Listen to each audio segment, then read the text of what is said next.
Kemacetan panjang terjadi menjelang Pasar Tumpah Tegal Gubuk jalur Pantura Arjawinangun, Kabupaten Cirebon, salah satu titik rawan macet setiap arus mudik.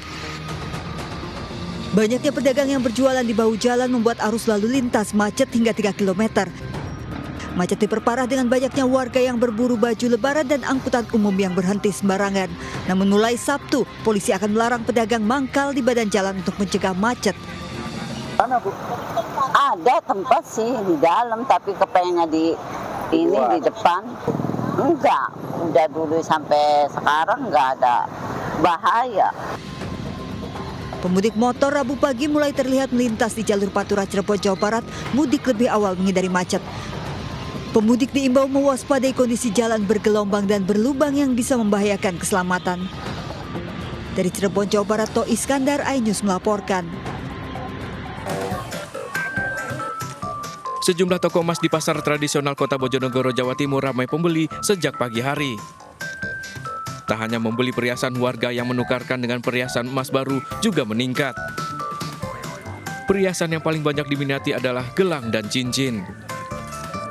Omset penjualan toko emas pun melonjak hingga lebih dari 50%. Harga emas dengan kadar 8 dan 9 karat atau 40% dijual Rp450 hingga Rp550.000 per gram. Tuker sama beli baru. Tuker sama beli ya? Iya. Tadi apa Mbak yang dibeli? Beli kalung sama gelang. Mbak ini kenapa kok baru beli menjelang Soalnya THR-nya baru cair. baru cari ya? Ini dipakai untuk merayakan. Iya, Pak. Ramainya penjualan emas ini diperkirakan akan terus berlangsung hingga sehari jelang Lebaran. Dari Bojonegoro, Jawa Timur, Dedi Mahdi, iNews melaporkan. Sepekan jelang Lebaran, 26.000 pemudik sejak pagi hingga siang ini telah diberangkatkan di Stasiun Pasar Senen, Jakarta. Sementara di Bandara Internasional Soekarno-Hatta diperkirakan 2 juta orang melakukan perjalanan mudik menggunakan pesawat. Untuk mengetahui situasi terkini, sudah ada Galuh Pandu di Bandara Soekarno-Hatta, Tangerang, dan juga Stephen Patinama di Stasiun Pasar Senen, Jakarta. Kita ke Galuh Pandu terlebih dahulu ya. Selamat siang Galuh, silahkan dengan laporan Anda. Selamat siang Nadia Raisa dan pemirsa. Di Bandara Internasional Soekarno-Hatta sudah mulai dipenuhi oleh penumpang yang akan melakukan perjalanan mudik Lebaran 1445 Hijriah. Dan hari ini adalah ditetapkannya hari pertama oleh PT Angkasa Pura II Persero sebagai hari angkutan mudik Lebaran mulai dari 3 April hingga 13 April 2024. Dan diprediksi pada setiap harinya akan ada 188.000 penumpang yang melakukan pergerakan di Bandara Soekarno-Hatta. Dan secara total dari masa angkutan Lebaran ada sekitar 2 juta orang melakukan pergerakan di Bandara Internasional Soekarno-Hatta. Puncak arus mudik diprediksi akan terjadi pada tanggal 5 hingga 6 April dan puncak arus balik akan terjadi pada 14 April yang artinya akan ada sekitar 140.000 penumpang melakukan pergerakan di Bandara Internasional Soekarno-Hatta. Dan sampai sejauh ini masyarakat juga memilih transportasi udara sebagai alat untuk melakukan mudik karena efektivitas dari segi waktu meskipun tiket pesawat mulai mengalami peningkatan hingga 40% selama masa mudik Lebaran 2024. Dan untuk mengetahui situasi terkini bagaimana kondisi mudik di wilayah Pasar Senen, kita akan tergabung bersama dengan rekan Ade Stephen di sana. Bagaimana kondisi arus mudik di sana, Ade Stephen? Dapat saya sampaikan pada siang ini yang merupakan hari ke-7 sebelum Hari Raya Lebaran Idul Fitri. Suasana di Stasiun Pasar Senen, Jakarta Pusat memang terlihat cukup ramai pada pagi hari tadi, di mana sekitar ribuan begitu, bahkan puluhan ribu orang telah berangkat menggunakan jasa transportasi kereta api menuju kampung halamannya masing-masing, antara lain yaitu berada di Semarang, Yogyakarta, Solo, Surabaya hingga Malang. Namun pada siang hari ini yang memasuki jam 12 siang mulai terlihat sedikit sepi begitu jumlah pemudik yang berangkat karena sebagian besar telah berangkat pada pagi hari tadi. Untuk saat ini sendiri keberangkatan kereta yang akan diberangkatkan adalah pukul 12.25 yaitu kereta api Bangunkarta yang nantinya akan membawa penumpang untuk tujuan ke sejumlah daerah di Jawa Tengah.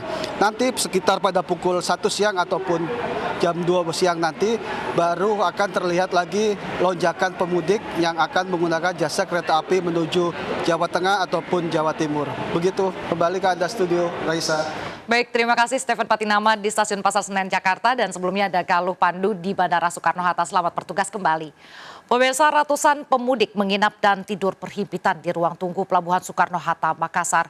Ini dilakukan pemudik menghindari keterlambatan dan kepadatan jelang puncak arus mudik.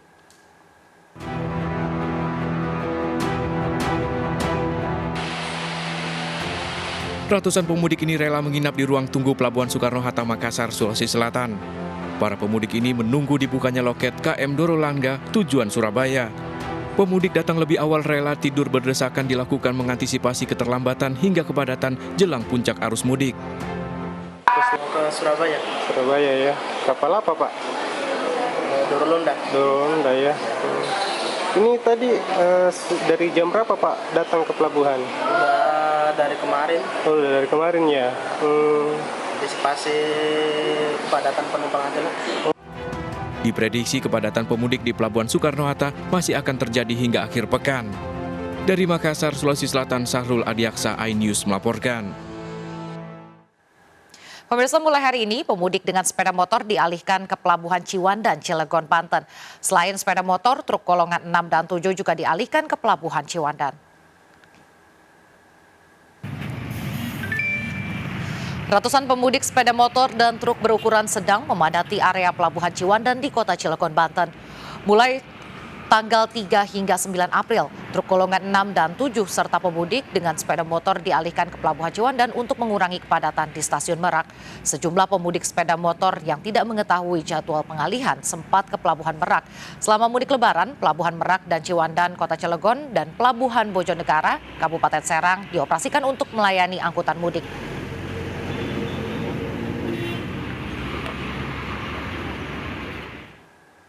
Mudik merupakan tradisi tahunan yang dilakukan oleh orang-orang di perantauan.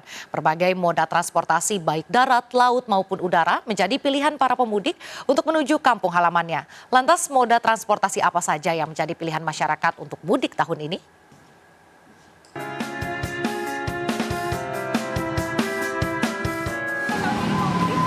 Ya, mudik. Naik kereta.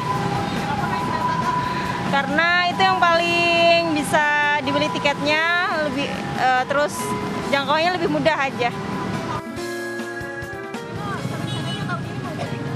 Mudik. Mudiknya kemana nih Bang? Ke Kediri, Jawa Timur. Rencananya mudiknya mau naik apa? Naik pesawat.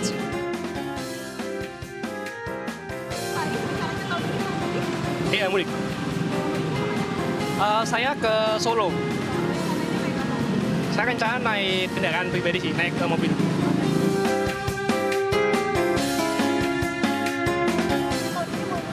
Mudik. Paling naik travel sih.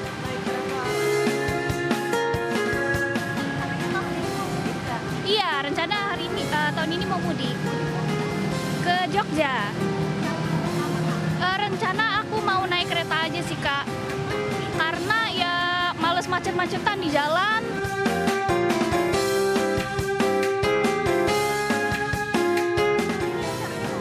Insya Allah tahun ini mudik ke kampung suami. Rencananya naik pesawat.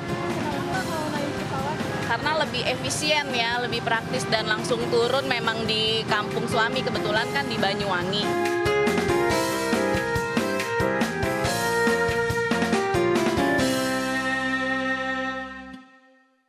Para pejuang kanker, khususnya anak, merupakan kelompok rentan yang perlu mendapatkan perlindungan ekstra. Salah satunya dengan menggunakan masker. MNC Peduli mendonasikan 20.000 masker melalui Yayasan Kanker Anak Indonesia pada kegiatan buka puasa bersama anak-anak pejuang kanker di Auditorium Rumah Sakit Kanker Darmais, Jakarta.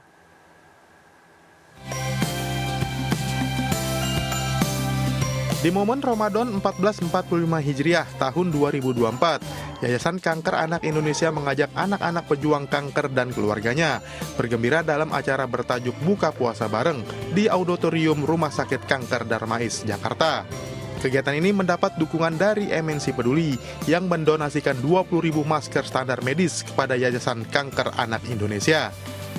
Program 1 juta masker untuk para pejuang kanker ini memberikan atau mendistribusikan masker-masker medis ini ke berbagai institusi, baik itu rumah singgah atau juga rumah sakit maupun institusi-institusi yayasan yang berhubungan dengan kanker. Banyak terima kasih buat MNC Peduli yang sudah memberikan donasi masker yang memang sangat bermanfaat dan sangat diperlukan oleh para pasien yang ada di rumah sakit ini.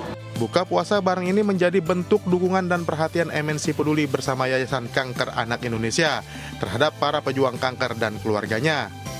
Kegiatan ini sangat membantu psikologi anak untuk bisa lebih cepat sembuh dari penyakit atau setidaknya bisa mengurangi penderitaan yang mereka alami. Pada anak-anak pasien kanker jauh sebelum COVID, mereka memang diwajibkan untuk memakai masker karena mereka adalah anak-anak dengan imunitas yang rendah ataupun imunokompromis.